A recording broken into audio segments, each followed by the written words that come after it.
give yourself permission to grieve the roles that you're outgrowing and celebrate what's emerging. I feel this very deeply. Now, give yourself runway to reflect and think of very simple prompts like, who am I becoming? Who is that next level? Yeah. Are you ready to take the next best step toward creating a life by design? Do you feel like there is something more for you, but you're not sure how to get to it? Welcome to the Momentum Podcast. I'm Molly, your health and mindset coach. And I'm Lena, your money manifestation coach. We're here to help women like you, whether you're building a business, scaling a side hustle, or crushing it in your career, take actionable steps towards the life you've always envisioned. If you're ready to stop playing small and step confidently into the life you're meant to live, join us on this journey of growth, alignment, and unstoppable momentum. Let's take the next best step together.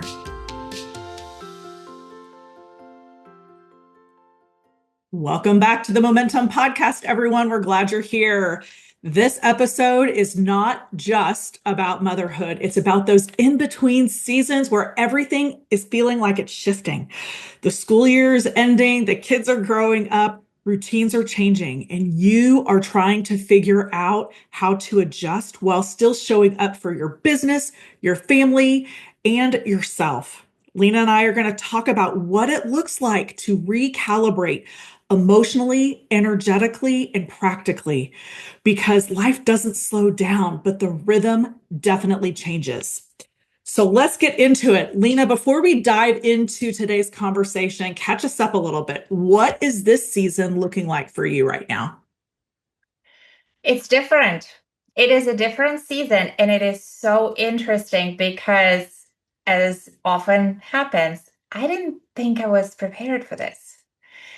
My kid just finished his freshman year in college. So he was away. He lived on the dorm with all kid and caboodle that comes with being a freshman. We lived through it. And now he came home for the summer. And it is so interesting because he and I talked about it and reflected. And it is a little bit nostalgic because while he's home, it's not the same. Oh, yeah. It's not as when he was a kid living in the family. It's a young adult who came home visiting his parents. So how do I know that? Is our interactions, he informs, he doesn't ask, which is all on a level. But it would be like, so mom, I'm working the closing shift tonight. He's a waiter. And I'll be home around 11. Don't wait up. I'm like, okay. Or he'll be like, hey, I have plans with my friends on Sunday, so I'll be out. Like, all right, thanks for letting me know. It's different. It's a different dynamic. It's a different dynamic. Very different dynamic. So what I'm learning is there's still like, mom, what's for breakfast? So we're still anchored in what we know. Like, it's not a completely new world, but there is a lot that has shifted now that he has lived by himself for a year and came back under parents' roof. Yeah. So, yeah. Well, how about you? You've got some changes that just have taken place. Yes. So my youngest son just graduated from high school just a couple of days ago, and he's my son with high functioning autism. And so this has been an end of a season, and I'm so stinking proud of him. I mean, he's such an amazing kid, but like, there's some I've got nobody in like traditional school, and so both my boys are young adults. I call it adult-ishing because, it's just a thing, right? You're technically an adult, but can you survive on your own? Well, I don't know. So we're just entering this kind of new dynamic, this new season. And in my business, I have a lot going on in my business with a lot of publicity things coming up and a couple of launches coming up and all of that. So it's just an interesting time. So, I don't know if if you, our listeners, can relate to this. But we wanted to talk through 3 questions that we are going to hopefully answer for you. If you can identify with where we're at in this season, right? So we're getting into summer. A lot of us are moms, we are working, we also have businesses or we're entrepreneurs. And so, how do we stay grounded and in momentum this season? So, the first question that we are going to answer for you is, how do I stay grounded in the roles that I've identified are in that kind of transition or in that shift, right? So let's talk about whether it's your motherhood role as a mom or a partnership or leadership. So many of us are navigating those identity transitions, and not necessarily like huge, massive, like level up our identity shifts. It's just the nature of some of our roles are shifting in this season.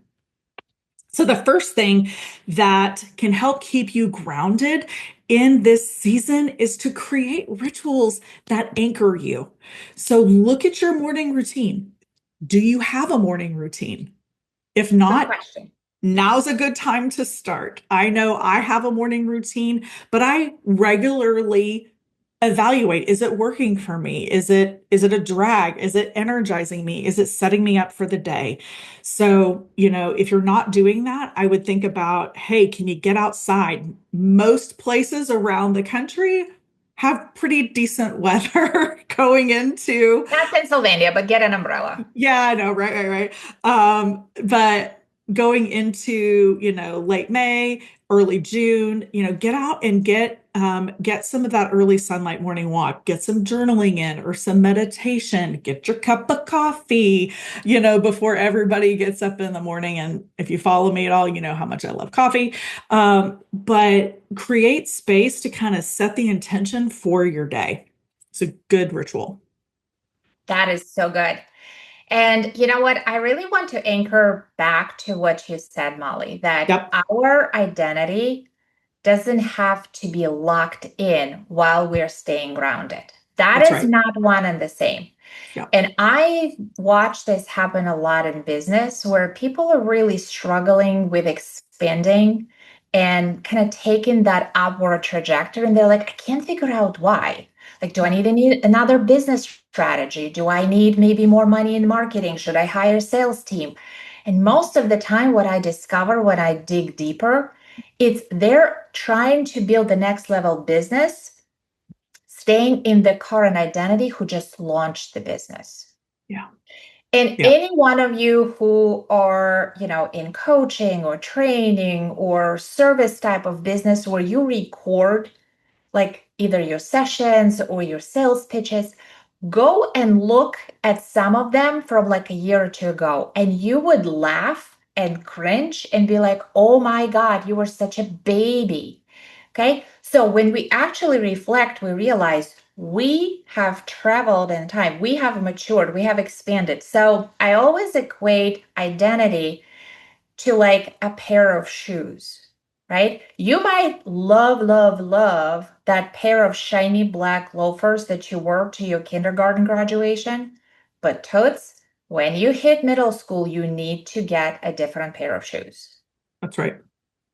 So that's where I always say to people, you can stay grounded in your principles. You absolutely hold on to your values. They become the skeleton of how you operate. However, your identity is your capacity. And as you grow and expand, it is so normal to transition from being the identity of a mom to being the identity of, a friend. Because I can tell you, while I'm still very much supportive of my son as a parent, our relationship has definitely transitioned to a different level. Yeah, absolutely. Okay, next step, give yourself permission to grieve the roles that you're outgrowing and celebrate what's emerging. I feel this very deeply. Yeah. I feel this very, very deeply. One of the things that we did in the last week of school is Graham went back to his elementary school in his Oh, cap and gown. all the And feels. and so, oh my gosh, I mean, I was a hot mess, you I bet. guys. I And would be so, too. oh my gosh, I mean, it was such an emotional time. And I did okay until I saw the aide that accompanied Graham between kindergarten and second grade, because this is, transitioning into the classroom and all of that, especially with a kiddo with autism. He needed a lot of support in the early days of elementary school. When I saw her, I mean, I freaking Oprah ugly cried. I mean, I was a hot mess. Thank God for like lash adhesive. I love me some lashes, but thank God for lash adhesive, because I was a basket case. And I was, and we came home from that. I was just so like emotionally drained. And I was like, you know what? I just need to sit with this transition instead of busying myself or numbing out on binge watching something, also a coping mechanism of mine, just to sit with that emotion, right? Just to like honor and hold space for those for the passing of time and just this next season. And we are so excited about what's happening next season, in this next season for Graham. Um, so giving yourself both permission to grieve and then to look forward and celebrate with anticipation about what's coming. I really love that, Molly. And as you were describing it, the word nostalgia kept coming up for me. Yes. Oh, And you know yes. what? I remember, I probably even told you this story. Like every single house we moved to, it was always my idea in the middle of the night. And my poor husband is like, we're moving again. I'm like, packing the boxes. And let me tell you, every single house we moved into, it was by choice. I loved it, couldn't wait for the settlement date. And every single time the first night there, I cried. And it wasn't a regret. It was never buyer's remorse. It was nostalgia. Nostalgia Mm, reflecting back on the chapter that we have just finished, yeah. right? So I love what you said. Just reflect. So the kind of fourth step, I guess, to this process, right, of how do you stay grounded when the roles you've identified are shifting, is give yourself runway to reflect. And think Yeah. of very simple prompts like, who am I becoming? Who is that next level? Yeah. And what part of me is being nostalgic and why? Like, get very honest about it. It's okay. Like, yeah, there were some tough times when, Graham was transitioning from kindergarten to school. Yeah, there were some times when, my kid was in high school. God knows, we had, principal and speed dial. However, there were so many amazing memories, Yeah. and some of them are not repeatable. Yeah, they're Yeah. point in time. Yeah. So just give yourself that time to reflect and think about it. Because once you get honest with yourself, once you allow those emotions to process, Yeah. they will not have their hold on you. That's right. That's right. Okay, the second question we're answering today: how do I release the pressure to follow a traditional path when my life or my business is clearly taking a different direction? Look, we have all internalized what success should look like. And I'm using air quotes. Should is a crappy word. But if you detour from that should path, what does that actually look like?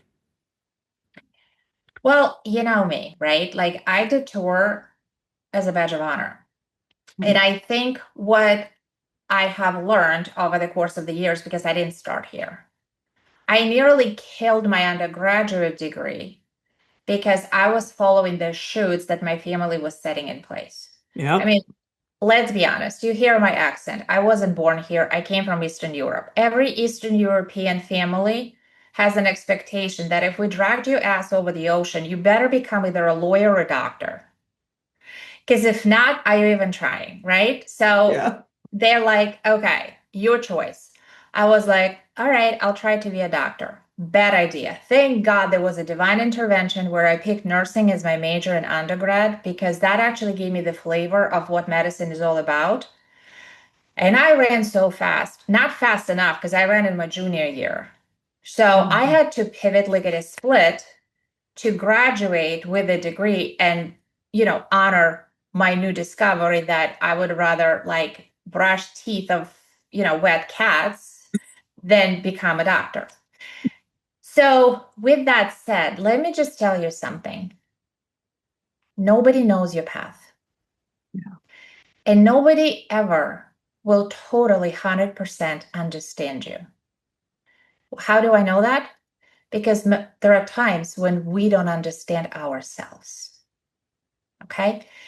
So the sooner you give yourself permission to just recognize that this life is an experience, it's like a game. Yeah. And it's your game. So you get to write the rules and you get to rewrite the rules if you no longer want them. Remember, like when we were 5 and we would like play like Shoots and Letters or Candyland, and Yeah. like you all of a sudden you feel like you're losing and you're like, oh, actually, if you hit this block, you don't go all the way back to the start. That's right. And your friends were like, wait, what? Is that in the rules? You're like, yeah, it's in the rules. Full body permission. Rewrite the rules if they're not taking you to your next level. That's exactly right. That's exactly right. So the other thing that we can do is ask, is this expectation of following the traditional path, is that mine? Or is that something that I absorbed or inherited from my family or the neighborhood or the community that we grew up in? Yeah, me too, girl. Me too. So, I was raised in a time where you go to high school, you graduate high school, you get a 4-year degree, you get a job, you get married, you do all the things. Like that was just the path that people I grew up with, I was raised around, that's what we did. Like it was never a question whether or not I was going to college. I was just going to go like that. I didn't really have a choice, or I had very little choice in that. But today things are different. This is a very, very different world that we live in, and so I'll give you an example. My son Graham, he's not immediately going off to a 4-year school. He's doing a couple of things. He's going into an amazing post-secondary program for students with autism, and it's work readiness, career readiness, college readiness, and it is absolutely amazing. It's called the Nonpareil Institute. They've got locations all over the US. And we could not be more excited about what he is stepping into. And he's also going to take some classes at the local community college here. He knows what he loves to do, which is fantastic. And so he can pursue that in both places. But it's not the quote unquote traditional path, of going away to school for, 4 years, that type of thing. Not that he won't do that, but there's after, decades of having this, like, this is what you do. This is what you do. I have over the last year had to step back and say, wait a minute, this isn't about what is my story that I believed, right? That is about what is going to set him up for the best success in his life. And we actually asked the question of him, what do you want your life to look like in the year after high school? Right? Like, what do you want to pursue? And those are the questions that we ask, so that we could step away from this narrative that we've had for so many years. So ask yourself the question, is this expectation mine? Where did it come from? And is it still true? And if it's not, it's okay. Just like Lena said, let's rewrite it. Yeah, and decide what is your definition of success. Yes. Like, let me Yes. tell you, reflecting back and, being a mom is a big part of my life. And it's definitely a big part of my identity. And we've done some things that are not very traditional with our children. So, for example, my daughter has a gift. And we have been very careful with, unpacking and kind of guiding her on this spiritual journey because we want to make sure that she honors what's been given to her and also is mature enough so that it doesn't weigh her down. That's right. To bring it into the 21st century, our kids were very young when we got them phones. And we never made any qualms about social media. The only rule was I cannot post their pictures without their permission. And I have to be on all of their accounts. Like I need to see what they post, Yeah. right? Yeah. But we were never those who are like, oh, my child will not have a cell phone until they're 15. Now, I'm not saying it's right, wrong. It's indifferent. It's every family decides. For us, I'm in a communication kind of business. And I recognize that in 21st century, social media is how people interact. Yeah. So I put more value for me and my children to teach them how to work with that medium in a respectful way Yeah. versus trying to shield them from something and make that forbidden fruit oh so much more desirable. Right. So what I would encourage everybody, and those are just two very, different examples, but like, what is your definition of success? Right. Because let me tell you something. One of the limiting beliefs that I crash with many of my clients is they will self-sabotage their business growth because they hold on to the image of what wealth is, and a lot of times it's not favorable. They would know a family from their past who was wealthy and kind of mean and nasty and have problems, and maybe their kids were using drugs and blah, blah, blah. And people would associate wealth with something that they don't want to become. That's right. Right? So even when you're building the infamous vision board and you're putting that goddamn yacht on it, make sure you actually want the yacht. Because if you have Yeah. seasickness, maybe you want a cabin in the woods. Maybe you want like tropical hot or whatever it is. Make sure that the success you're dreaming about is actually your dream. Yeah, absolutely. Next thing is celebrate non-linear journeys in life and in business, right? So, obviously I've shared a lot about my son Graham, definitely a non-linear journey. My journey is, just in my corporate work, very non-linear, worked in corporate America. I still do, for over 25 years and ascended to the C-level executive role only to find that it was not a great fit. The alignment was not there. So what did I do? I stepped out of it in pursuit of something that actually felt more aligned. And man alive, am I so glad that I did. Oh my goodness. So there's so many options out there, and it's important to honor where you're at, what feels good, what feels aligned, and then that. Pursue that instead of what you think is the traditional path. That's so good. And I think the only thing I would add to this, releasing the pressure of following a traditional path is surround yourself with people who are big thinkers, who are rebels, if you will, who value the freedom of choice and making those decisions. Because let me tell you, and this is now strictly from an energetic standpoint, after everything is said and done, we're bundles of energy, which means we absorb and exchange energy every second of every day. That's right. So your surroundings are literally like a restaurant that you walk in. You can go into Starbucks and hang out there for an hour. You're going to come out and you're going to smell like coffee. Like your teenager will always know that you went to Starbucks, didn't get them anything because you reek of Starbucks. You will go grab dinner with your girlfriend in a lovely Italian restaurant, and we will know that you had that shrimp scampi for days because even your skin will absorb this garlic, right? And olive. Yes. Yes. The same as with relationship. Mm. You will absolutely absorb the energy of people around you. And when you're selective with who you're absorbing from, that's the difference between garlic and latte. Yes. Oh my gosh. What a phenomenal analogy. Okay, in food, like gotta I bring know. food in. Yes, I know my audience there. That's 100% you. Okay, the third question that we're going to answer is how do I maintain momentum in my business, in my personal growth, when my energy is pulled in so many emotional directions? This transitional season, this next act, isn't necessarily about slowing down, but it is about recalibrating how to move forward. So, Lena, give us a tip here. So I have to give credit to my own coach, Dustin Mashinsky. And I will always say that if you have a coach who doesn't have a coach, fire them.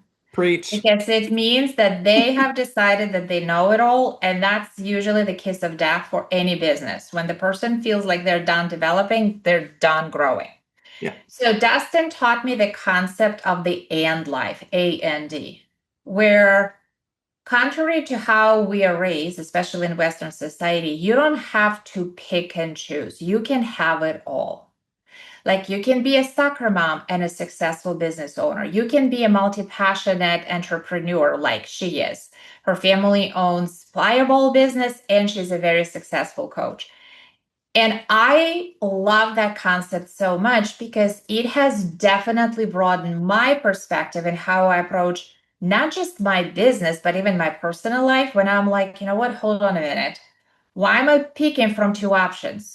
We have this entire Chinese menu that we can go through, and life is like all you can eat buffet.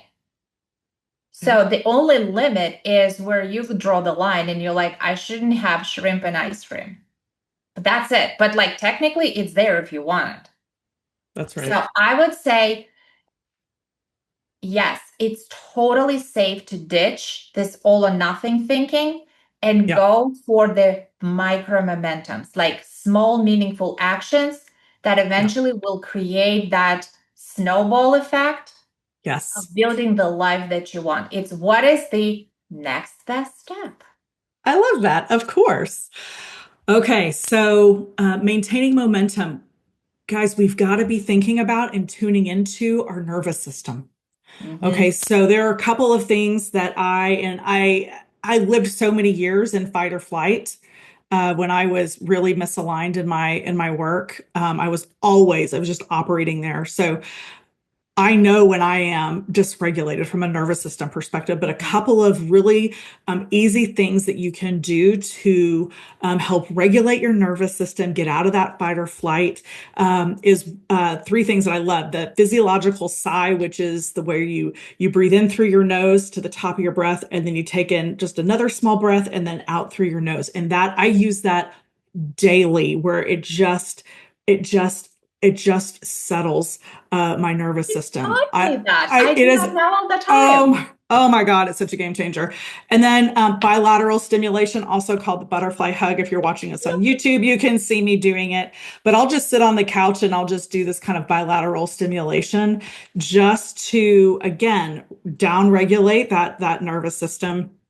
And then, I'm a tapper. I love me some EFT tapping. It is such a powerful modality to tap on um, the different meridians that you have with statements acknowledging where you are right now and also where you want to move forward or move towards. So that that's really important, and especially in this time when things emotionally can be a little bit more heightened, or you're trying to Yeah. figure out what the new normal looks like. Really dialing into that nervous system is going to be important, so that you don't stay dysregulated, because that has some negative consequences to it. So true. And I would say many times when we feel overwhelmed, it's because we are holding on to the belief that there is value in the volume. Yes.